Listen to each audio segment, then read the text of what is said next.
Love and exclusive possession can never go together. Theoretically, where there is perfect love, there is perfect non-possession. Gandhi, October 1935.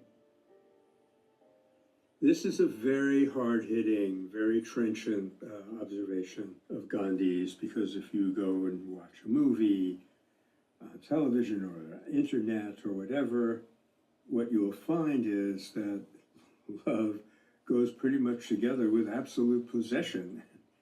What he's saying is that when there's that kind of possession, really a serious mistake, a spiritual mistake of convincing yourself that you can and should possess another human being, it really pushes love out the window. And I'm reminded of our teacher, Eknath Ishwan, when he was about 16, getting ready to go out in the world. His grandmother and his mother, who just absolutely had doted on him, they didn't say, come home soon or anything like that. They said, you go out and follow your own star and show the world what kind of a boy we have raised. So that for me is very moving and very challenging. To love is to want the welfare of the other person, and that welfare may and should include their personal freedom.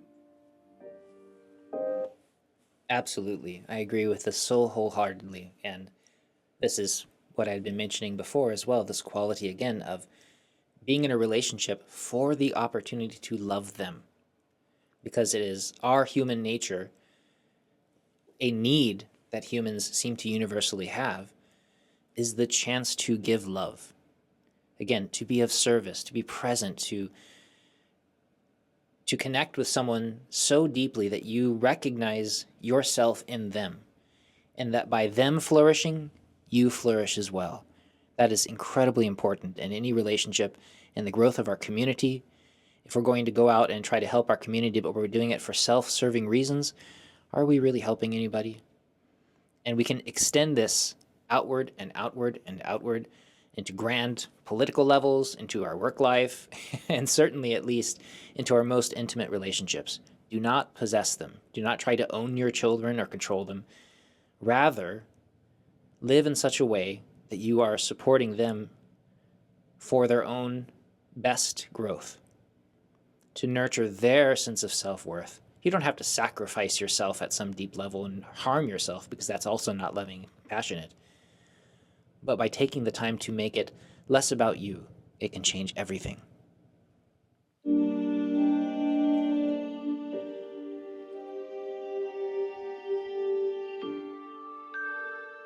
Satyagraha is gentle, it never wounds. That's Gandhi, April 5th, 1933. Make no mistake about it, Satyagraha may bring about changes that the opponent does not want. But they're done in a spirit of love and justice. They're done with the idea that it's better for them, the opponent, to stop committing this injustice. And in that sense, the quote, wound is only like what a surgeon would have to do to alleviate some physical problem that we have. We have to remember this. It will give us a lot of confidence that we are not hurting people when we block them with satyagraha. What we're blocking is their injustice, not the people doing it. I find that really helpful. Remember that satya is truth, and agraha in this case is to cling to something, to hold politely but firmly to it. And it's that idea that it's the kind of communal effort within nonviolence that comes from holding onto that space of truth within yourself and seeing that truth within others, and then acting through that healing, loving space by holding the wholeness of that other person. And then the requests that you make of them, the changes that you're trying to make, are while holding that quality of the goodness for yourself and for everybody all at once. And so anything that you're asking them to do or asking them to change is actually coming from you desiring the best for them as much as for you. Yeah, I think this is a really helpful reminder for those of us like myself who are people pleasers, chronic people pleasers, because I think that like I've been conditioned in my life to believe implicitly oftentimes that if I'm doing or saying something that causes any kind of discomfort in the other person, that I'm doing something bad, that I'm doing something wrong. And often that's the case. but when we're talking about doing what's right, doing what you know to be true, saying no to injustice, or walking away from toxic relationships, you know, it's helpful to hear Gandhi say in this context that change will not always bring about the outcome your opponent wants, but you're not actually hurting them in the same way that you might be if you were continuing to perpetuate a toxic dynamic, for example. And that can be a really, really tricky lesson to learn, or at least that's what I'm experiencing in my life. And but I think it's so important. It reminds me of the concept of dignity when we talk about being upright and dignified and having as much respect for others as you have for yourself, and vice versa. That, you know, having that compassionate view includes the whole. And truth is inextricably connected to that. Yeah. One of the statements from Gandhi actually was that one reason to take the United Kingdom's grip off of India and the enslavement and the apartheid that was happening there was because that kind of behavior is also not good for the English. That's right. So it's for their own best interest to stop being bad people. And so part of what we're trying to heal is the world for them as much as for ourselves. That's right. If by no other means than raising visibility to something that's inappropriate in the situation. Well said.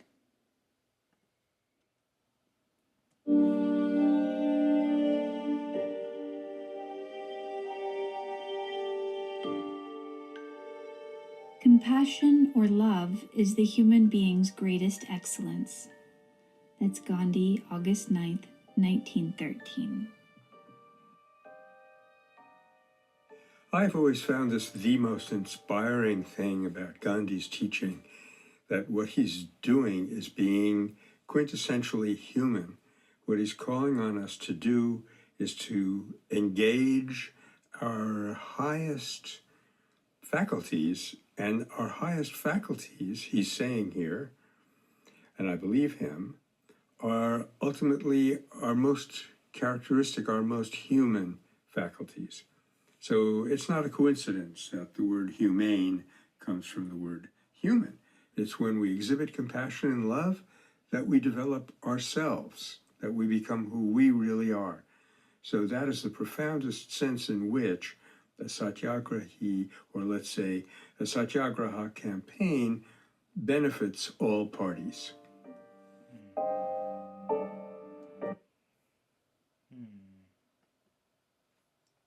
I love that. Yeah, in Taoism, there's this concept called a genren, a genuine person, and it's exactly what Gandhi is saying here. It's what we are when we are most ourselves, when we've been able to detoxify, so to speak, all of the poisons, you know, greed, hatred, jealousy, all of these things. And we reach our potential as human beings, which is just our natural state. And I love that what's required isn't, you know, attaining knowledge or even wisdom necessarily. It's not really attaining anything. It's a letting go of the things that aren't true to our nature, the things that keep us in opposition to other people. And anyway, I just think that, yeah, what we're talking about here strikes me as a healthy person. Mm-hmm. Because we're all human, whether we are a Genren or not. But how healthy are we as a human? Mm-hmm. And, how can we measure that using compassion? I love that this is the concept of our highest qualities actually come from a kind of restoration of what we are, not an achievement of doing something else. You don't have to change into something else. You have to stop being what you're not. You have to set yourself free of the things that are inhibiting you from expressing your own best self. And if you see things that way, then the methods that you use to get there are completely different. So rather than trying to force people to change, instead you get to heal them. Because again, we're seeing it as an illness if you're not being able to be yourself. And if compassion and love is an outpouring of our own deepest human nature, our own deepest human relationship with ourselves and with others, then the way we get there is through a kind of restorative justice, a kind of deep healing within the community. And that outpouring of love then becomes the source of medicine. It becomes the way that we find our way through these difficulties that we have been finding ourselves getting deeper and deeper into as humans. Yeah. And I love that just by embodying this quality of humaneness and compassion, we can help others identify it within themselves. I was reading something that Michael had posted earlier today or recently about, I'm going to forget the term. Do you remember something neuron? The mirror neurons? The mirror neuron. How just seeing if somebody is acting inhumanely and you're trying to be a grounded, gentle presence, just that presence is enough sometimes to awaken their higher nature. And it doesn't require any appeals to logic or reason. It's just being that example in the world. Yeah. And I think that's really powerful. And I think it also speaks to how even things we might take for granted, like a smile, a genuine smile at a stranger, has the potential to help heal the world.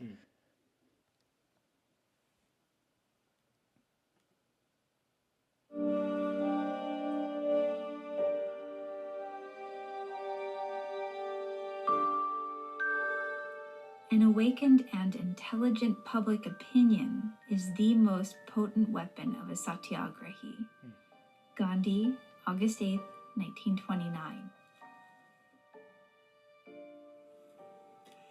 You sure that wasn't Alexander Hamilton? Because he said exactly the same thing. And I think one of the most remarkable and most inspiring thing about Gandhi's campaign, and there are many inspiring things about it, is how he brought people along with him.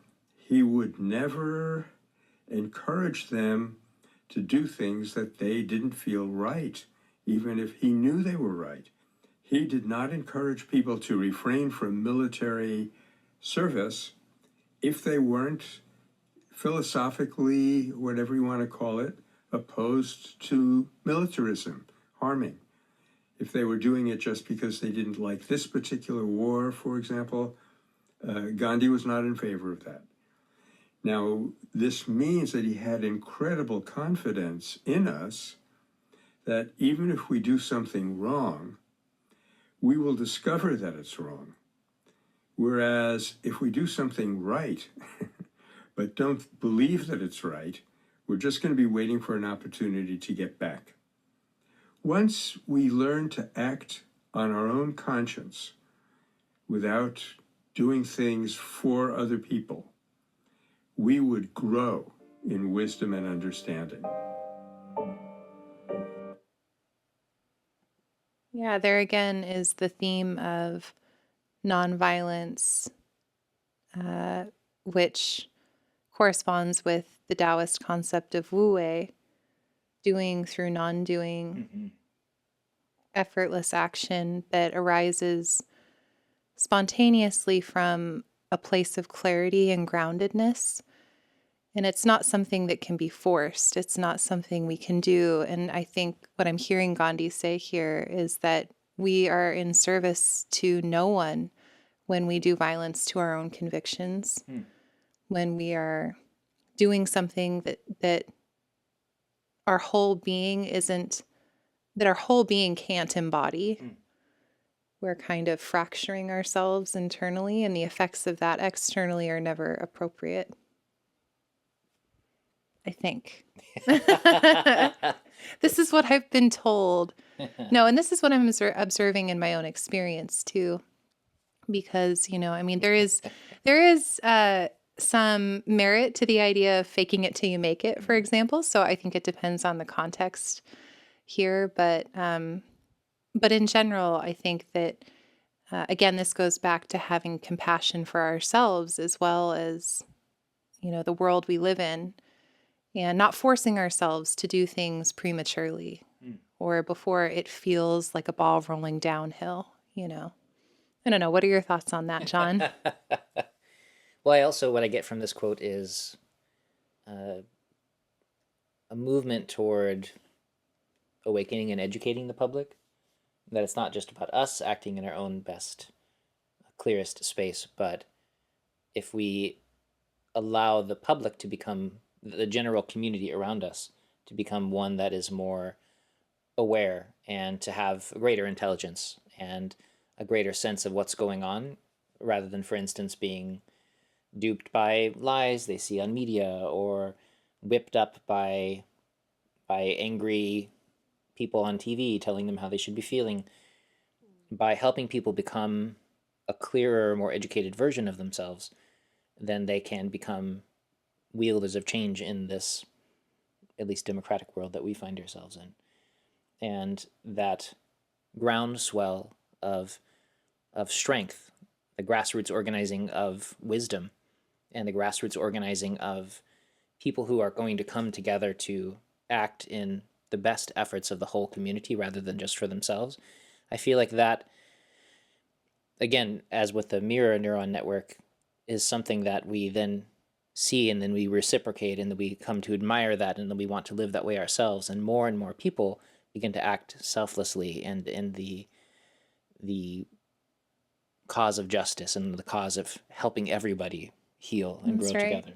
That's right. So embodying these principles that we want to see in larger society and being willing to help when people start to approach, when people are interested in learning about nonviolence, for example, and being willing to teach unconditionally. I don't think we can force people to learn if they're not interested or willing. I'm not a fan of proselytizing. Yeah. And so I think what I'm hearing Gandhi say here is that we have to trust that people will move in this direction in their own time. And maybe the best thing that we can do is to encourage where we can, promote nonviolence by embodying it. And as Michael Nagler has been doing his entire career, helping people understand what it means and what it looks like throughout history. And his work is amazing. Yeah. And then inspiring people in that way and being willing to accept all kinds of people into this movement, including people who we might be tempted to vilify based on the representation of them that we see in the news, for example, political opposition or, whatever the faction may be. Having that willingness to meet others halfway in the spirit of this larger goal of awakening society. That has to be the larger goal. Yeah.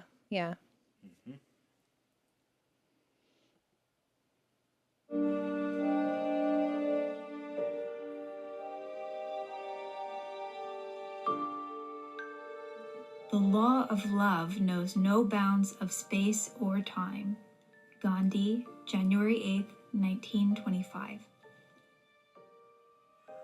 One of the really great advantages of Gandhi's cultural background was that, unlike our Western civilization, where we think there are regular laws that govern motion and physical properties, we don't really believe that there are laws governing emotional dynamics also. So, believing that there are such laws, Gandhi was able to act in perfect confidence that even if he didn't get results immediately for the correction of some injustice, in the long run, it would have to prevail because it's a law. And think of what an amazing, encouraging, inspiring worldview that is, because you're basically saying that the universe makes sense. We're not just thrown down here with like a bunch of marbles on a billiard table. Sorry for mixing the metaphor. Life is not random. If we do the right thing, really with the right attitude in our heart, it will have the right results, even if we can't predict exactly what those results will be. I find that extremely encouraging.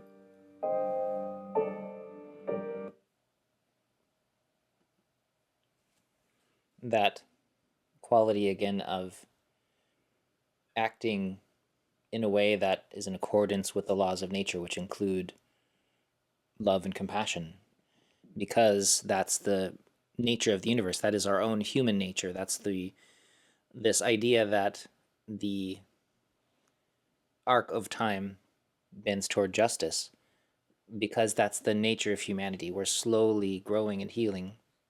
Hopefully, I like to think so. And that by engaging in this most wholesome, most honest aspect of our nature, we're participating in something that is larger than ourselves. We're adding to this most fundamental quality of our human nature. And that love that is going out into the world, it doesn't vanish. It becomes part of the network that this tapestry that we're creating as a human species. And to recognize that movement that you put out, even if it's something as small as a smile, it goes rippling out, ricocheting out into the world, changing people's lives in the way that the classic butterfly effect idea affects the world. That idea, of course, being that a butterfly flaps its wing on one side of the world and the wind is stirred on the other side of the world, because everything is interrelated in some small way. And the same is true with humanity and expressions of love and compassion. That's right. And I think there's a really interesting conversation to be had about how we know what's right, when he says if we do what's right based on what we know to be right in our heart or something like that, then the results will be just. And that was a question I had for a long time, for most of my life. How do I know what's right? And my favorite answer is from Shirhu Jerchung. He says, doing what's right is doing what keeps you here, meaning doing what keeps you present, grounded, and clear. Because it's only from that place that we can respond appropriately, that we can harmonize with whatever the circumstances may be. And again, that's not necessarily a doing. It's not a holding of special knowledge. It's more of a letting go and softening around, the ego and attachments to ideas, and then from there seeing very clearly what's actually right. And yeah, so from that perspective, it's interesting because it's not necessarily an absolute in the sense that we can say, okay, if you're presented with this exact situation, then you must do this exact thing to have this exact outcome. Because of course, right, yeah, context always changes. And yet there is this universal law that I think Gandhi is pointing to that says, stillness, the ability to be present, to act from a place of clarity, is love. And yeah, like you said, it's not prescriptive. It's not something we can predict or Spontaneous. That's right. That's right. Something Yeah. that arises from your truest nature. And even if you're not sure that you're making the right action, the best that we can do is to act from that space of wisdom and compassion, rather than a reactive space of anger or trying to control a situation and somebody else by making them do it your way, because that's not a loving action, but rather trying to heal all of us together. If that's where we're trying to come from, then it seems as though it's going to be pretty hard to do something wrong. That's right. Yeah. And I should clarify that like I recognize that what I'm describing is like an ideal. And in the moment, of course, it can be really, really challenging. It's a simple idea that can be very, very difficult. And yeah, so maybe in some circumstances, the best thing we can do is not explode. And Always good advice. and maybe there's a degree of emotional suppression involved in that. But better than the alternative, Sure. and then, as we continue to practice in the easier situations, as Shifu Churchung encourages us to do, if we can practice letting go, when a commercial comes on while we're listening to some music app or something and we're frustrated, if we can practice letting go in those moments, then at least in theory, over time, we become more skilled at letting go during the more challenging times. And it seems like a goal worth aspiring toward.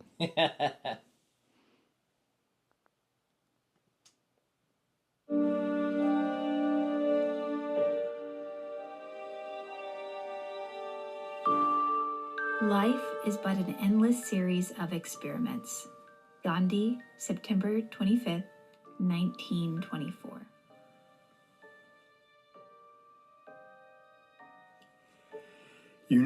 If you're not experimenting all the time, Gandhi is implying here, you're not living.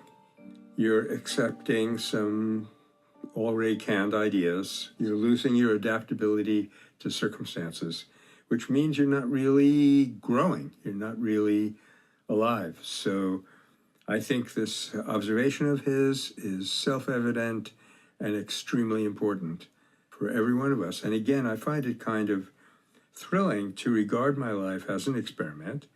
So when I think over the mistakes that I've made, and yes, they were there, and they were numerous, and they were serious, that, okay, I tried something and it didn't work. Now, if I don't regard that as an experiment, I can get stuck in just doing the same inappropriate behavior over and over again, what Freud called a repetition compulsion. So that it is really liberating and puts us on an evolutionary trajectory when we realize that what we are doing is experimental and we take seriously the results of the experiment.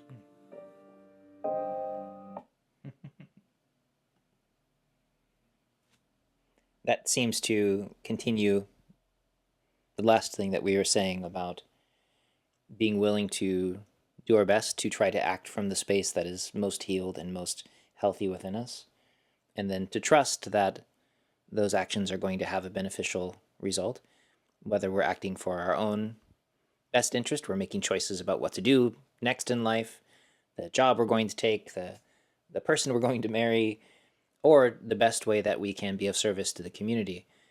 In a way, we're just experimenting. We're taking a risk. We're trying to act on our best data, form a hypothesis perhaps, if you're that kind of person. And then you go out and try to make the difference or try to be that person that you want to see in the world.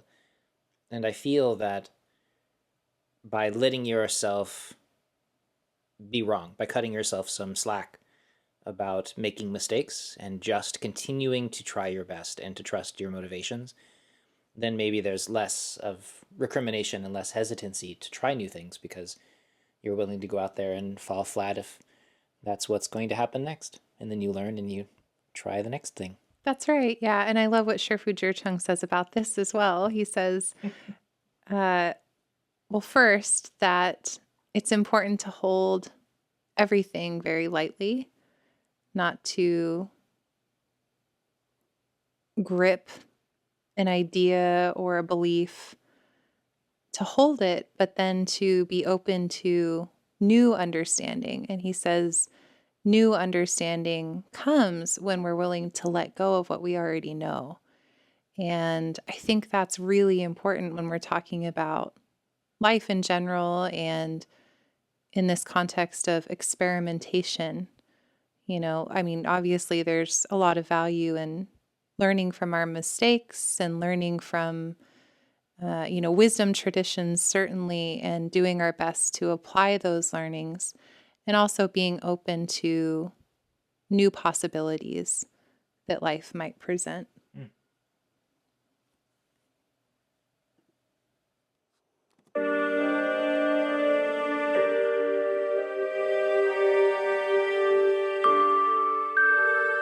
Civilization, in the real sense of the term, consists not in the multiplication, but in the deliberate and voluntary reduction of wants. That's from the mind of Mahatma Gandhi.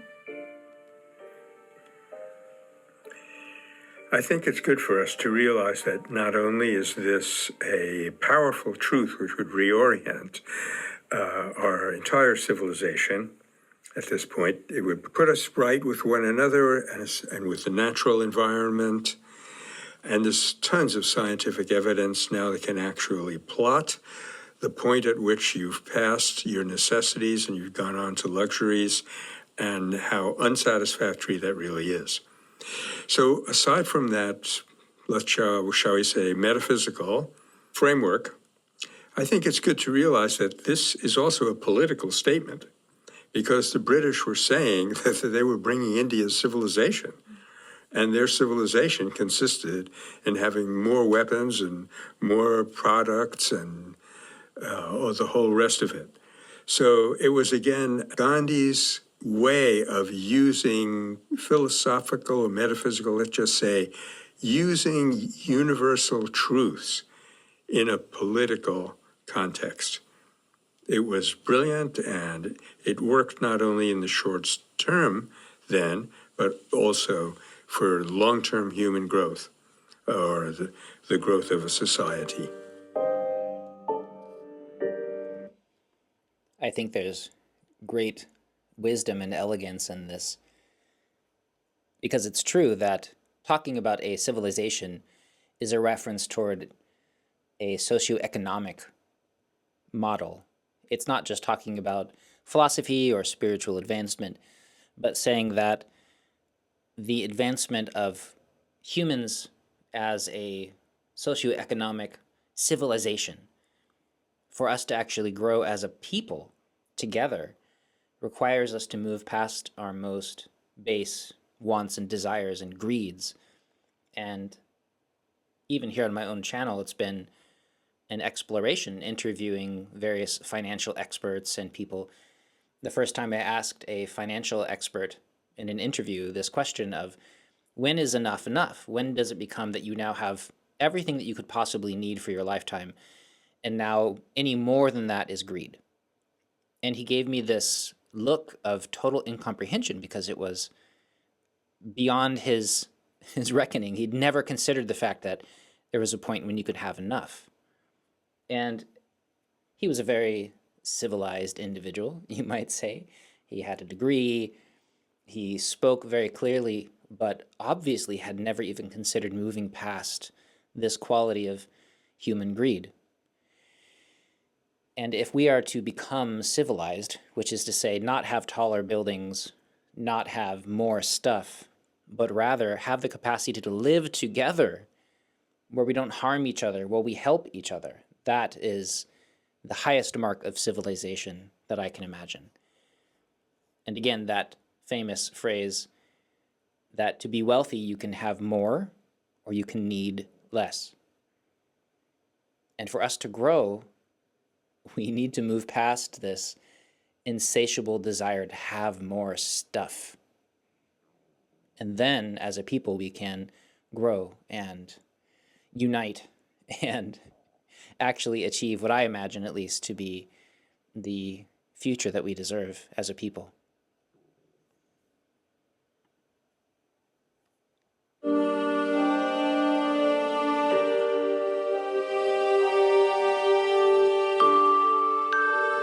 A definite forgiveness would mean a definite recognition of our strength.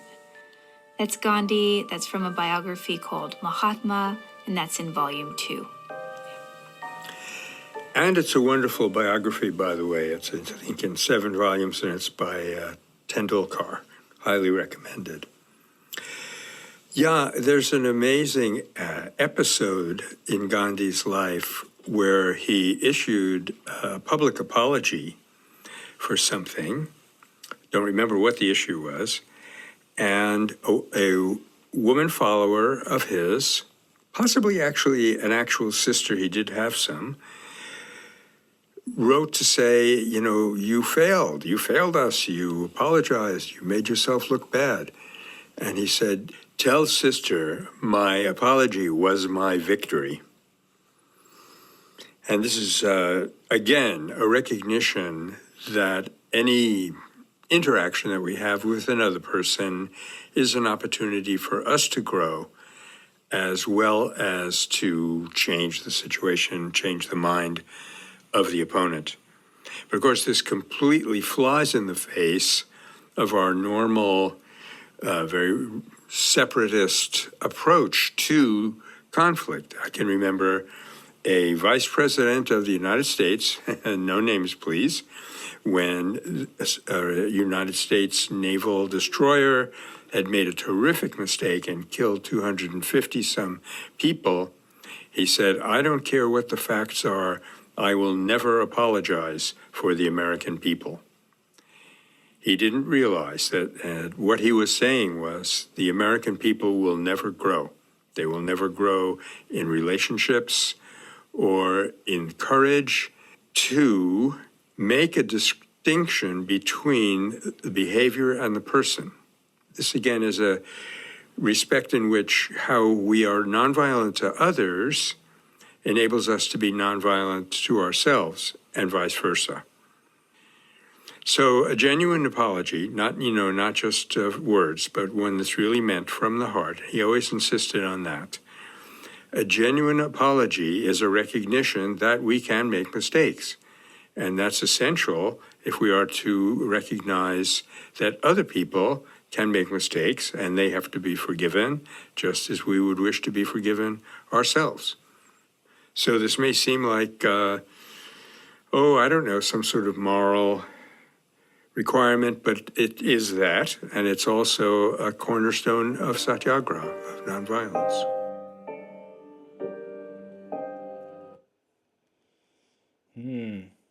I appreciate so much that Gandhi was somebody willing to, in the public eye, recognize his failings.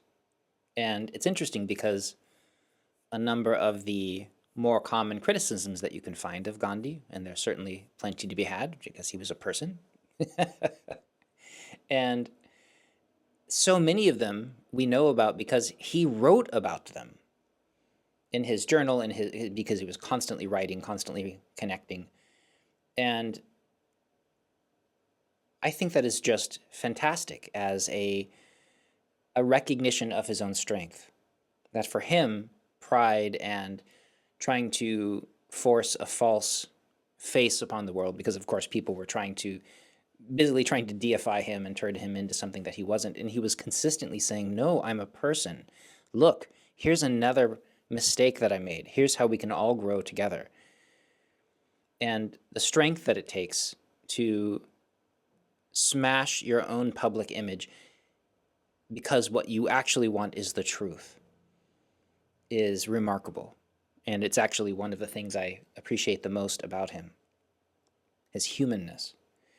And in the society in which I grew up, it is very famous that the people in power rarely apologize for anything. They never admit to having lied or even having made a mistake about the facts. Even a good journalist is forced to make a retraction. But when you're held in a place where you cannot admit that you're human, then that means the expectation is that nobody is human, and that any mistake means somebody is less than human, somebody is bad. And now nobody has the right to make mistakes. Nobody has the right to just say, hey, look, I'm really sorry. I have grown from this. When what we really want from the people around us and in charge is the ability for them to grow.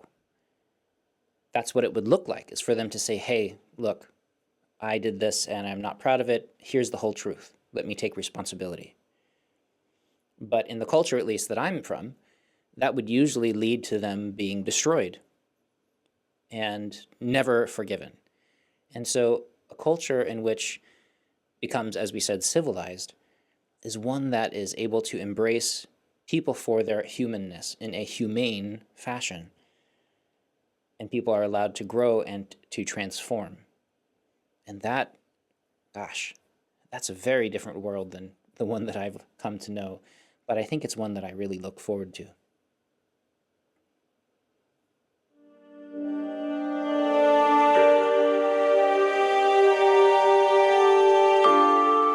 Not knowing the stuff of which nonviolence is made, many have honestly believed that running away from danger every time was a virtue, compared to offering resistance. That's Gandhi, July 20th, 1935. I'll tell you a really striking story along these lines. Someone came to Gandhi one time and said that he had been slapped by a bully, and he felt embarrassed and very hurt, but he didn't do anything. And he kind of felt that he had done the right thing by not hitting back. He went to Gandhi for confirmation, and I guess he was a little bit proud of himself for not hitting back. And Gandhi said something very strange. Even I was startled when I heard it. He said, if you felt embarrassed, you should have hit him back. That's Mahatma Gandhi. He quickly added, but why did you feel embarrassed? There's no need to feel anything bad because somebody was bad to you.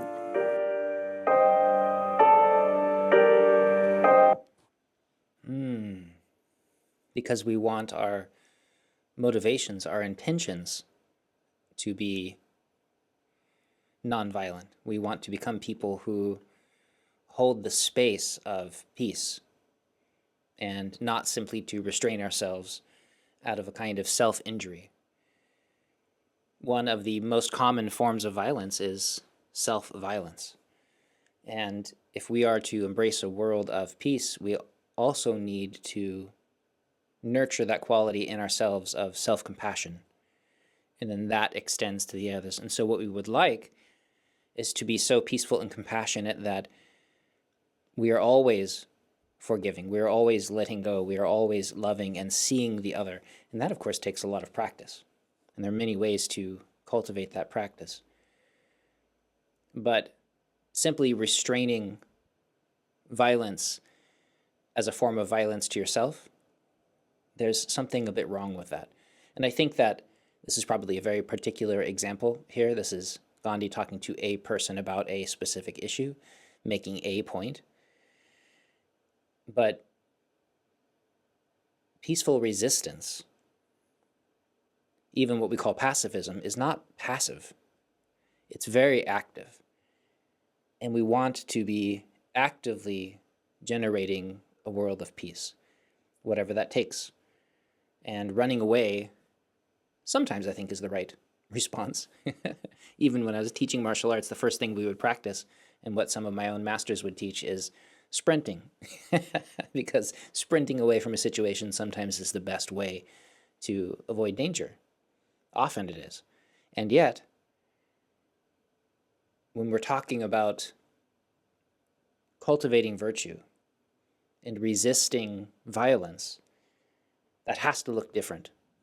And I don't know that I know the right answer to this, but I do feel like it's an important point to contemplate.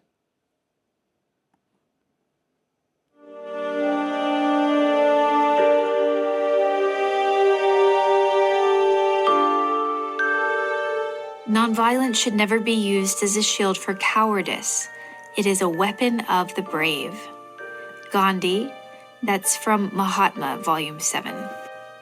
I have an unusual reflection to share on this very central plank of Gandhi's platform.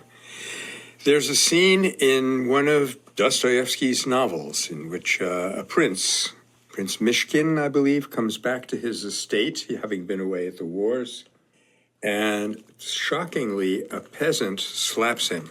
I won't go into the backstory of how he had offended that peasant, but normally a noble would just, take out his sword or something and dispatch someone who had such audacity, but Mishkin simply stands there shaking like a leaf, obviously controlling his anger. And that seemed to me, although when I first read it, I had not read Gandhi very much, but that seemed to me an unusual kind of courage. And I think that's what nonviolence is. It's an unusual kind of courage. Courage are people who do not run away, but who do not strike back.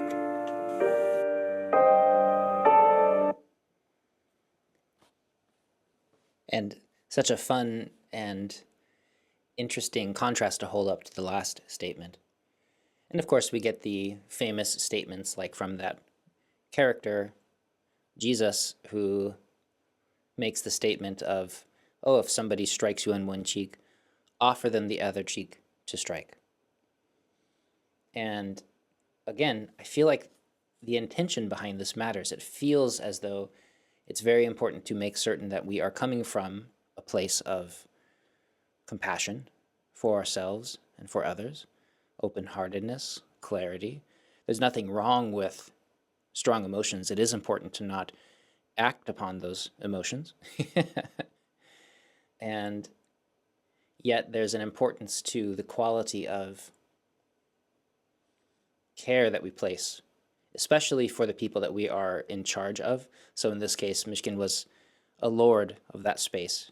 Technically, he was in charge of that peasant in this example, and the one that was armed, and the one that would have the right to kill. And in that case, this is almost a reflection upon the people that are in power over us in our day-to-day lives, that have power over the weapons, state-sponsored violence, and our parents when we're younger, and our caretakers as we're older, and the people that have direct influence over our capacity to heal and to survive. And for those people, especially, it's important to cultivate that centeredness, the ability to restrain from reacting to every provocation and acting out upon their worst impulses, because there's no check on that particular power. It's just the license to kill in this case. And so especially for people that are holding power in any context, cultivating the ability to see clearly their own actions and to have a bright red line that they do not cross is especially important.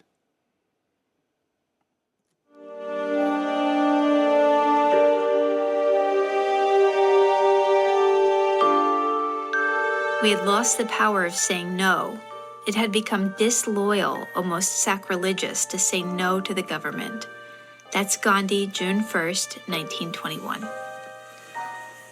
For those of us who, like myself, have fortunately never lived under that kind of tyranny, there are many surprises that we make in understanding the depth of harm, psychological harm, that is done to people when they lose their political independence.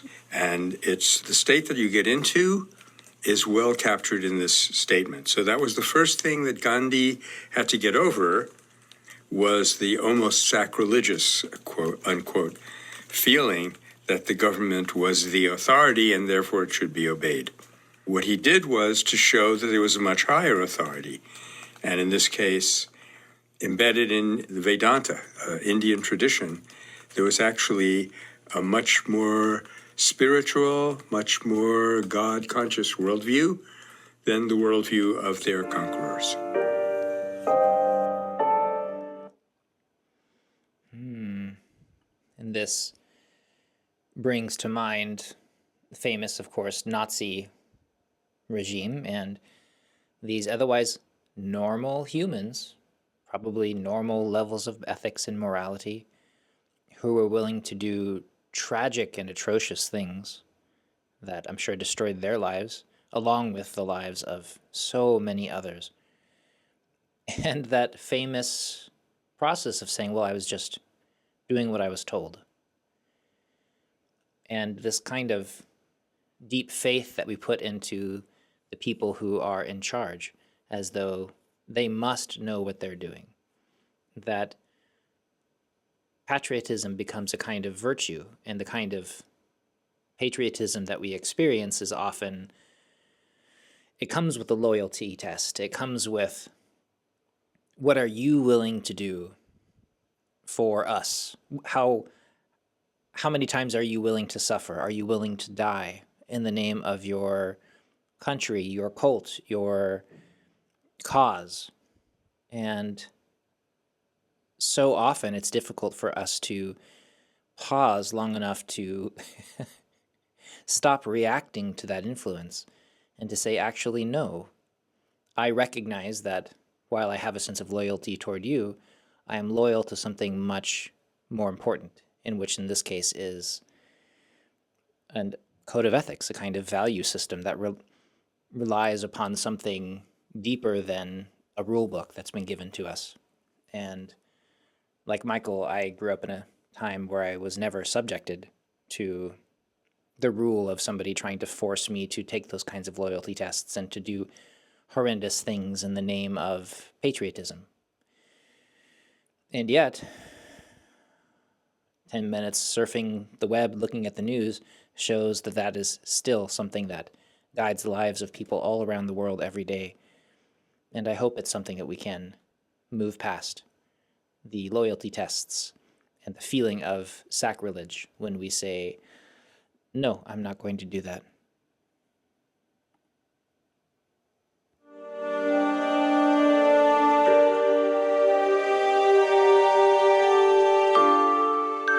If you had hurt an Englishman, said Jan Smuts, I would have shot you and even deported your people. As it is, I would have put you in prison and tried to subdue you and your people in every way. But how long can I go on like this when you do not retaliate? That's Gandhi in September 1946. Gandhi is now writing more than 20 years after the events that took place in South Africa and his interactions with Jan Smuts. But he's capturing, again, very succinctly and very vividly how nonviolence works against a committed, almost sometimes brutal opponent.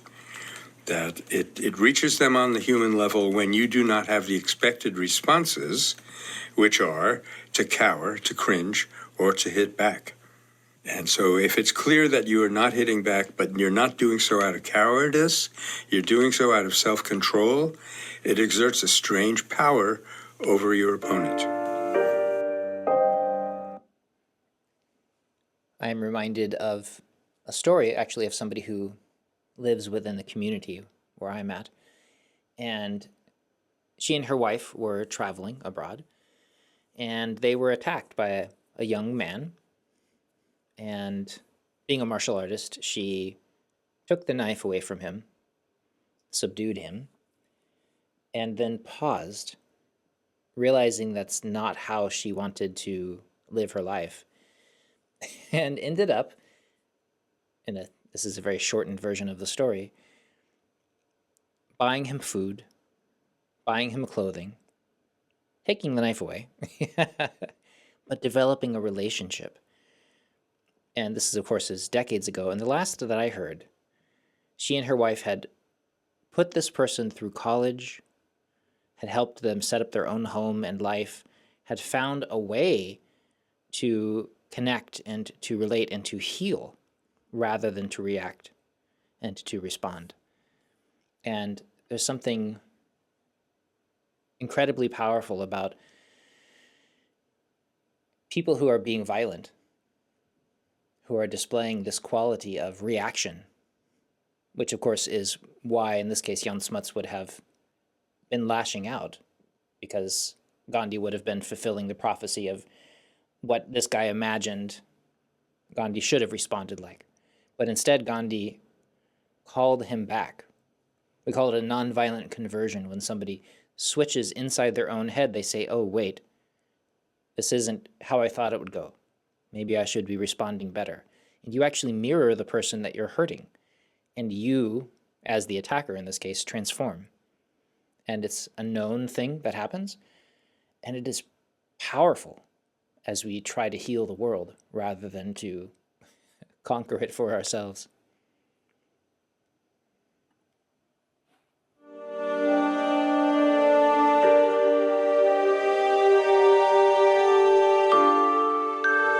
The practice of law ought not to mean taking more daily than, say, a village carpenter's wages.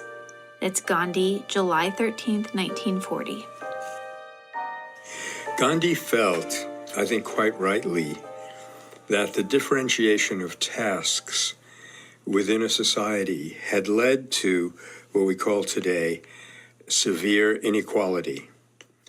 People who did more like mechanical tasks were downgraded compared to people who used their intellect. And so as a drastic way of getting over that feeling of human alienation, of rejection of one's fellow human beings, he wanted to level out the compensation that you got from various professions. I think if it had been carried out, it probably would have, to quote Shakespeare, it would have proved most worthily.